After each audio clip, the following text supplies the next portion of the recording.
আউফ ইবনে মালিক রাদিয়াল্লাহু তাআলা আনহু থেকে বর্ণিত, তিনি বলেন, আমি একদা রাসূলুল্লাহ সাল্লাল্লাহু আলাইহি ওয়াসাল্লামের নিকটে আসলাম। রাসূল সাল্লাল্লাহু আলাইহি ওয়াসাল্লাম আমাকে কিয়ামতের আলামত গণালেন, আমার হাতে গণালেন।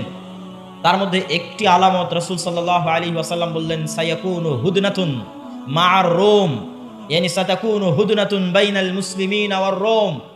রোমান খ্রিস্টানদের সাথে মুসলমানদের একটি চুক্তি হবে, আর রোমান খ্রিস্টানেরা এবং মুসলমানেরা চুক্তিবদ্ধ হয়ে তৃতীয় কমন শত্রুর বিরুদ্ধে যুদ্ধ করবে, তথা রোমান খ্রিস্টানদের শত্রু আর মুসলমানদের শত্রু এক।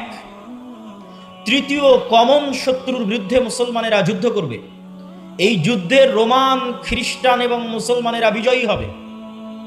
বিজয়ী হওয়ার পর একজন খ্রিস্টান দাঁড়িয়ে বলবে যে আমরা আজকে বিজয়ী হয়েছি লিহাজা সলিব, এই ক্রুশের কারণে, গলায় ঝুলানো ক্রুশ দেখিয়ে বলবে এটার কারণে আজকে আমরা বিজয়ী হয়েছি।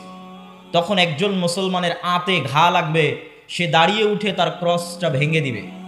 যখন ভেঙে দিবে তখন রোমান এবং মুসলমানেরা পরস্পরের বিরুদ্ধে যুদ্ধ করার জন্য দাঁড়িয়ে যাবে, রোমান খ্রিস্টান এবং মুসলমানেরা।